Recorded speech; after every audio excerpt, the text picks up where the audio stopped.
لا الہ الا اللہ محمد رسول اللہ۔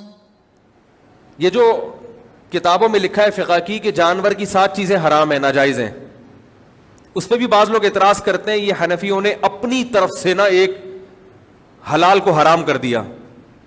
ان 7 چیزوں میں خصیتین بھی ہیں، جانور کی پیشاب گاہ بھی ہے اور رسولی بھی ہے۔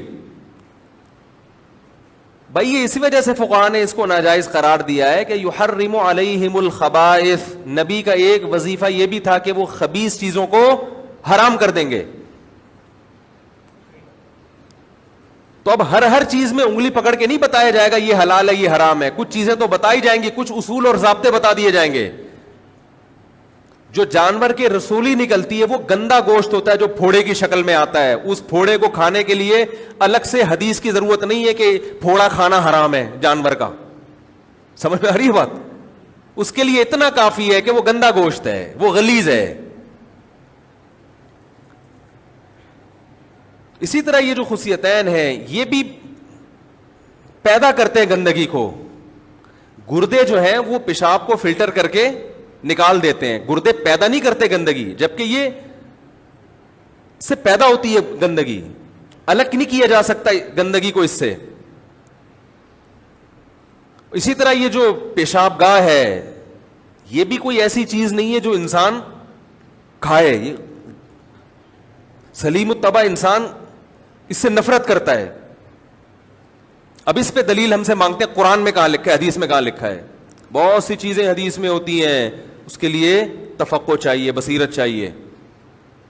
پھر بھی اگر آپ نہیں مانتے تو کم از کم طنز تو نہ کریں میرے بھائی، کھائیں آپ، دیگ بنا کے کھائیں، آپ دعوت کریں لوگوں کی کہ بھئی آج ہم نے یہ چیز پکائی ہے، تو طنز نہ کریں۔ آپ کہیں گے میں بھی تو طنز کر رہا ہوں، تو میں جواب میں طنز کر رہا ہوں کہ جب فقہاء پہ طنز ہوگا، مجتہدین کو بیوقوف قرار دیا جائے گا، تو پھر لا يحب اللہ الجہر بالسوء من القول الا من ظلم، اللہ بری بات کو پسند نہیں کرتے لیکن جس پر ظلم ہوا وہ دفاع میں کہہ سکتا ہے۔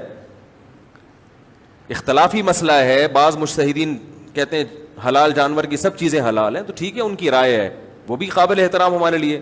لیکن اگر امام حنیفہ نے کہہ دیا کہ یہ چیزیں حلال جانور کی بھی حرام ہیں، ناجائز ہیں، تو آپ ابو حنیفہ پہ طنز نہیں کر سکتے، اس لیے کہ آپ کی مینٹل اپروچ وہاں تک پہنچی نہیں ہے۔ تو آپ یہ کہہ دو بھائی میں ابو حنیفہ کو نہیں فالو کرتا، تو ٹھیک ہے، جو شافعی مسلک کو فالو کرتے ہیں وہ بھی ہمارے بھائی ہیں، وہ ہم پہ طنز نہیں کرتے، ہم ان پہ طنز نہیں کرتے۔